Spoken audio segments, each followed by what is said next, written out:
Si Impactang Claire Castro dahil nagsalita na siya kanina. Oo, Palasyo, bakit pinipersonal ni VP Sara ang galit sa Pangulo? Pinipersonal daw ni VP Sara ang galit niya sa Pangulo. Gago, putang ina ninyo. Hindi ba kayo pe-personalin ni Inday? Kayo una na personal sa kanya. Bobo talaga tong Impacta. Mala impacta na to sa kabobohan, mala impacta pang ugali nito ni Impactang Claire Castro. Claire, ito gawin ko. Pumunta ako sa bahay ninyo, kunin ko yung tatay mo, ikulong ko ng walang abiso. Putang ina, matutuwa ka sa akin. Oh, tapos kasuhan kita ng mga gawa-gawang kaso. Okay lang sa iyo 'yun? Hindi ka magagalit sa akin. Tarantado ka. Matapos ang lahat ng mga pinagagawa ng gobyerno to sa pamilya Duterte, putang ina mo, gusto mo bati-bati pa rin kayo, ganun. Ganun kayo kaulol. Putang ina talaga tong mga to. Ano naman masasabi nito? Wala kasi daw sinabi ni Inday Sara, wala man kaming away ni BBM. Wala man kaming away. Oo, ang problema ko lang, tanga siyang presidente, bobo siyang presidente, wala siyang kwentang presidente. 'Yun ang issue ko. Pero sa pagkatao niya, wala man ako pakialam. Oo, kung nag-addict siya mula 2022 pa atras, okay man lang sa akin yun. Kahit nga maglaslas siya ng pulso, wala kang pakialam. Pero yung ikaw ang presidente ng Pilipinas, tapos puta ganyan ang mga ginagawa mo, malaking issue sa akin yan. Bakit? Damay ako, Pilipino ko. Pilipino ko bilang Pilipino, dahil sa pagmamahal ko sa Pilipinas, hindi pa pwedeng ganyan yung leader natin. So yun ang issue niya. Yung mga incompetence ni Bongbong, katangahan ni Bongbong, utal-utal ni Bongbong, mga ginagawang kasinungalingan ni Bongbong, panluloko sa taong bayan, pagnanakaw sa administrasyon ni Bongbong, paglaki ng utang. Yun ang issue niya, hindi si Bongbong. Ano mo masama doon? Eh kung talagang gano'n naman talaga si Bongbong, mahinang tao man talaga. Ano masasabi ng away nitong dalawang to? Ginit ni Vice President Sara Duterte na wala silang personal na alitan ni Pangulong Bongbong Marcos. Ang problema raw niya sa Pangulo ay ang pagiging weak leader nito. Welta naman dyan ng Palasyo, ang busy nga raw ay panay pa ang travel abroad pero wala siyang narinig sa Pangulo. Pati yung pamamasyal ni Inday Sara, gigil na gigil siya. Una sa lahat, Claire Castro, paulit-ulit, sasagutin ko to, paulit-ulit. Sasabihin natin to. Si Inday Sara pumupunta sa ibang bansa, hindi para maglamyerda katulad ni Bongbong. Hindi para tumulo ang sipon niya sa mga speech, hindi ganon. Hindi nagpupunta si Inday Sara sa ibang bansa para magdroga. Kaya may mga kasamahan silang namamatay dahil sa overdose ng drugs. Tandaan nyo yan, Hindi sila nagpupunta sa ibang bansa para dyan. Kaya nagpupunta si Inday Sara sa ibang bansa, ginagamit niya na yung opportunity na pupunta siya sa kanyang tatay. Pinakulong niyo yung tatay niya sa abroad Kaya ngayon yung sinasabi ko, sana hindi niyo dinala si Pangulong Duterte sa ICC, di sana hindi umaalis si Inday Sara. Kung sana hindi niyo pinakulong sa ICC si Pangulo, dito niyo lang sana siya sa Bilibid pinakulong, di sana hindi umaalis yung magkakapatid na yan, di sana doon sila sa Bilibid pumupunta. Pinatapon niyo yung tatay sa ibang bansa. Anong gusto niyo? Hindi nila bisitahin yung tatay nila sa ibang bansa? Gago ka ba? Bawal man ang video call. Kaya ngayon, nagpapalit-palitan sila. Kung ilan silang magkakapatid, kasama yung mga kamag-anak, palit-palitan sila para araw-araw si Pangulong Duterte may dalaw. Pinadala nyo sa ibang bansa at nagagalit kayo, nagpupunta sila sa ibang bansa. Tanga lang. Putang ina, impacto ang utak mo talaga, bobo ka talaga. Kung ikaw nga, yung tatay mo yung tatay at saka nanay mo, hindi man sila nakatira sa'yo, hindi ba nagpupunta ka sa mga magulang mo para kamustahin sila? So anong problema mo na nagpupunta si Inday Sara dyan? In the process, habang nagpupunta siya dyan, tinitake niya na yung opportunity. Alis din naman ako So, makikipag-meet na ako sa mga Pilipino. Ano bang insecurities mo? Impacta. Ang insecurities mo dahil ba si Inday Sara tinatangkilik sa ibang bansa? Ikaw minumura ka? Gago ka? Dapat naman kamura-mura ka naman. Dapat nga hindi ka lang minumura. Dapat sinusundot ka sa mata Dahil sobrang kasinungalingan mo Pero wag niyong gagawin. Wag niyong gagawin yun Mura-mura lang. Oo, di ba? Walang hiya ka. Si Inday Sara, pumupunta dyan, wala man siyang pera ng gobyernong ginagamit. Tapos, kung hindi ka ba naman bobo, nag-a-apply siya sa inyo. Ang boss ni Inday, si Bongbong Mag-a-apply siya ng kanyang travel clearance. Ina-approve nyo naman. Putang ina nyo. Kung ayaw nyo palang umalis si Inday, wag nyong i-approve yung travel clearance niya kung di ba kayo gago. Ina-approve nyo yung travel clearance sa nagre-reklamo kayo. Putang ina, alam nyo ba yun? Hindi naman si Inday aalis ako bukas. Hindi naman siya ganun Bago umalis si Inday, ahead of time, nagpapaalam na siya sa Malacanang. Naaalis ako, bibisita ako sa tatay ko, schedule ko na, ina-approve na nyo ng Malacanang. Ina-approve ng Malacanang, tapos kine-question nyo yung pag-alis ni Inday Sara. Ganyan kakabobo, Claire Castro. Ang inan to, tanga talaga Ito ang Frontline Report. Wala kaming away ni BBM. Wala akong problema sa kanya bilang tao. May problema ako sa kanya. Walang problema si Inday kay Bongbong bilang tao. May problema si Inday kay Bongbong bilang demonyo. Hindi man tao yan, demonyo man yan. Oo, satanas man yan. Nung sabi ko nga sa inyo itong mga to, mas masahol pa ito sa unggoy. Itong mga taga-gobyerno. Mas masahol pa sila sa unggoy. Bakit? Kaya tinawag tayong unggoy, galit na galit sila eh. O bakit talagang hindi dahil mukhang unggoy sila, kasi ugaling unggoy sila. Ang unggoy kasi, kahit damitan mo ng kahit ano yan, ang unggoy, pag pinakitaan mo ng saging, putang ina, nababaliw yan. Oo, nababaliw yan. At saka unggoy ang pinakamagaling na magnanakaw. Kaya nga sa Thailand, mag-ingat kami, hawak ang cellphone, nanakawin ng unggoy yan sa Thailand eh. Dami unggoy dun eh. Oo. Ngayon, yan ang unggoy. Kahit damitan mo yan, pag-aralin mo yan, wala matututunan ng unggoy, isa lang ang gusto niyan, saging. Ganyan din yung mga natin, ganyan din yung mga politiko natin. Oo. Ang saging sa kanila pera. Para silang mga unggoy na pag nakakita ng pera, putang ina, nababaliw sila. Yung pera na yung para sa taong bayan, pag nahawakan nila, iniisip nila kung paano mapupunta sa bulsa nila yung pera na yun na hindi sila mahuhuli. Ganyan ang mga hayop, ganyan ang mga unggoy. Ang trabaho nila, kumain lang.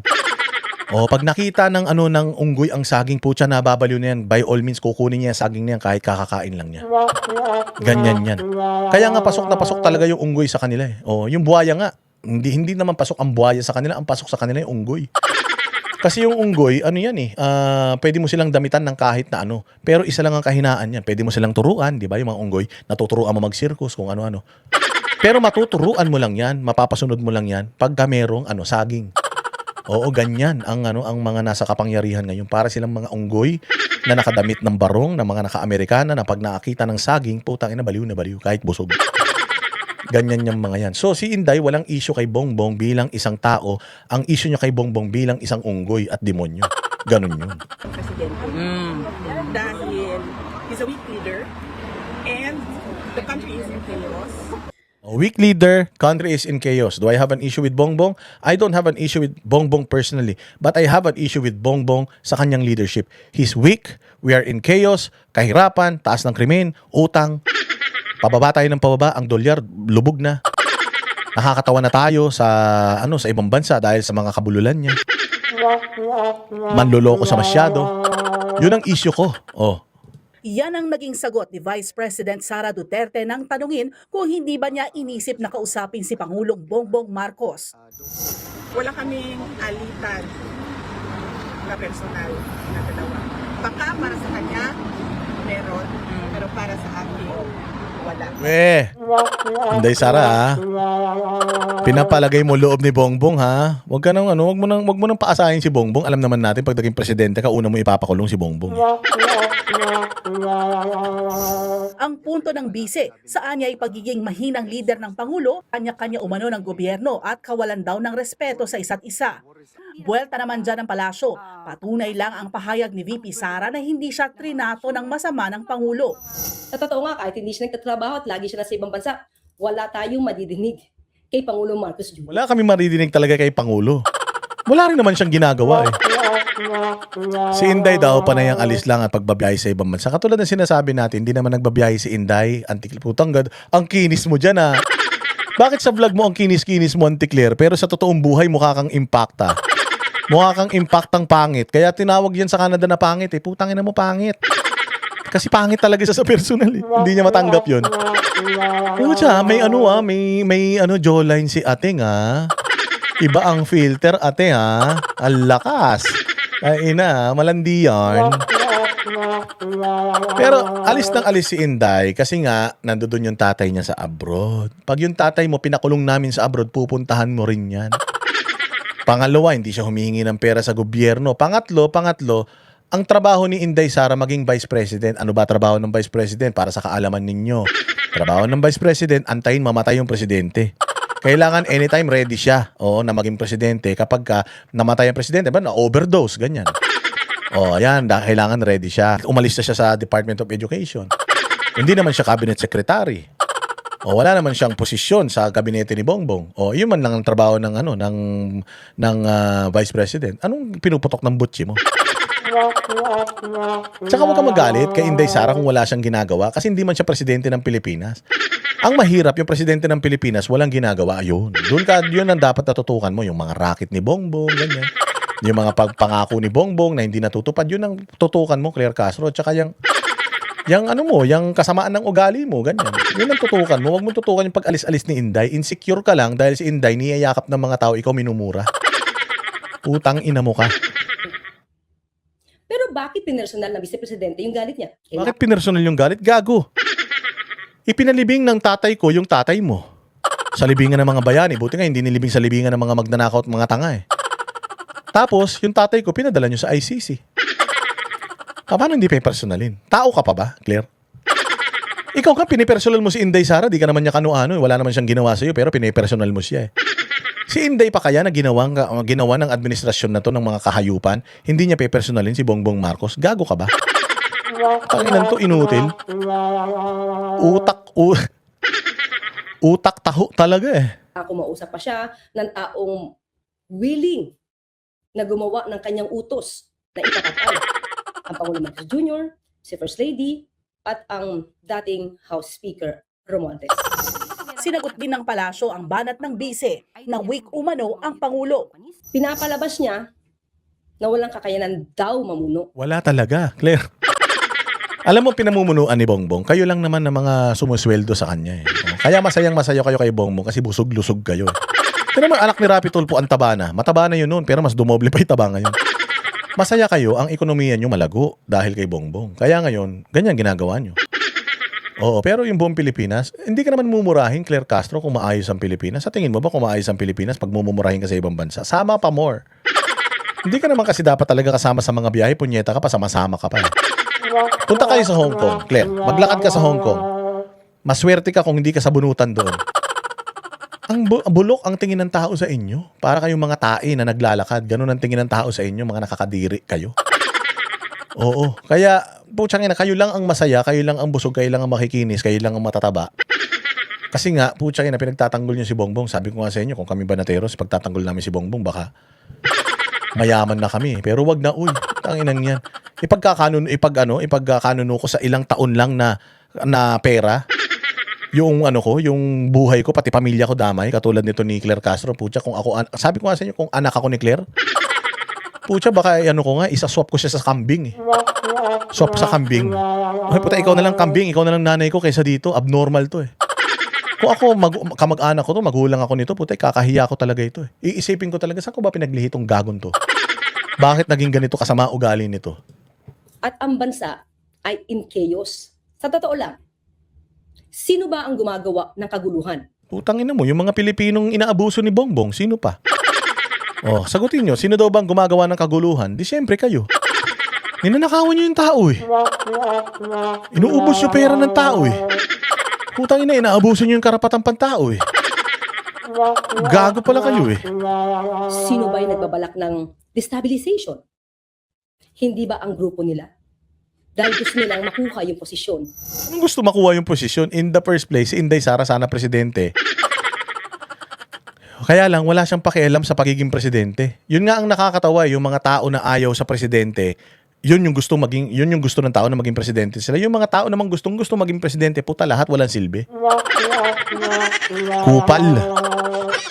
Ayon sa Malacanang, hindi raw dapat magbulag-bulagan ng bise sa mga nagawa ng Pangulo. O yun na, kahit nga mulagat na ako, wala akong makita eh. Hindi ba for some time, naghahanap ako ng mga gandang nagawa ni Bongbong. Pucha, wala akong makita. Di ba nung nakaraan, sabi ko, sige na, good vibes tayo, hanap tayo magandang ginawa ni Bongbong, magbalita tayo maganda. Wala akong naibalita. Tainan niya. Ano magandang ginawa ni Bongbong? Wala mang ginawa maganda yung ulul na yan. Kahit yung mga anak niyan, ang papangit eh. Lahi na nga lang yan, ang papangit na eh. Walang ginawa mabuti yan. Walang magandang naiambag yan sa mundo natin. Sa mundo, hindi lang sa Pilipinas, sa buong mundo. Wala. Puros kapangitan ng niyan, ang inambag niyan sa buong mundo.